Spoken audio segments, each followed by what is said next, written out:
त दर्शकबिन यति बेला भने भूपेन्द्रको दाजुले भूपेन्द्रको आफ्नो हैसियत देखाउनको लागि आफ्नो सारा सम्पत्ति भूपेन्द्रबाट आफ्नो नाममा गराउनका लागि वकिल लिएर आएपछि भूपेन्द्र भने अचम्ममा परेका छन् र त्यतिकैमा भूपेन्द्रले मैले कयौं दुःख मेहनत गरेर जोरेको सम्पत्ति यतिकै म सबै तपाईलाई दिँदैन भनेर आफ्नो दाजुलाई भनेका हुन्छन्।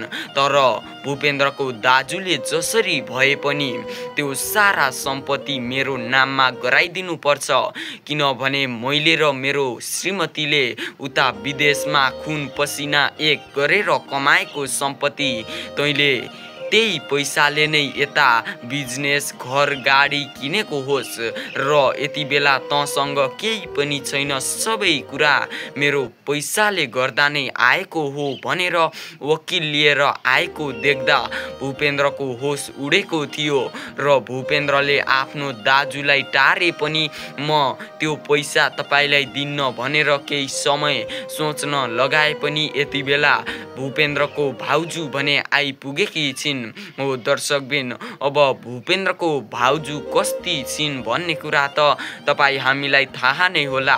हो दर्शकबिन, उता भूपेन्द्रको भाउजूले गाउँमा पनि भूपेन्द्रको आमालाई निकै नै कडा अन्याय अत्याचार गरेकी छिन्, निकै नै कडा सजायहरू दिएकी छिन् र उनी चालाक पनि छिन्।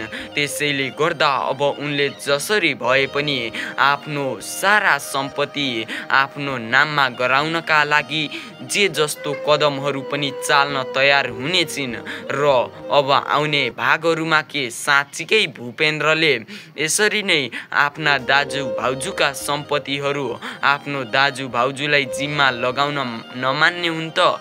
यदि नमानेमा भूपेन्द्रको दाजु र भाउजूले भूपेन्द्रलाई कस्तो अवस्थामा पुर्याउँछन् होला त? त्यो जान्नको लागि भने हामीहरूले भुन्टीको अर्को नयाँ भाग अवश्य पनि हेर्नुपर्ने हुन्छ।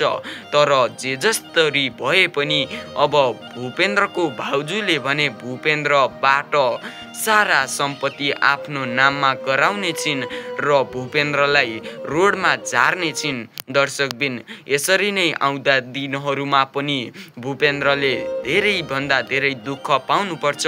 भुन्टीलाई पहिले दुःख दिएको सजाय यति बेला भूपेन्द्रले त्यसै गरी नै भोग्नुपर्छ र भुन्टी धनी हुनुपर्छ र भूपेन्द्रलाई यति धनी भएर देखाउनुपर्छ भन्ने चाहनुहुन्छ भने हाम्रो यस च्यानललाई सब्स्क्राइब गर्न भने अवश्य पनि नभुल्नुहोला भन्दै आजको लागि यति नै। भेटौँला अर्को नयाँ भिडियोमा, त्यति बेलासम्मको लागि बिदा चाहन्छौँ। हस्त, धन्यवाद।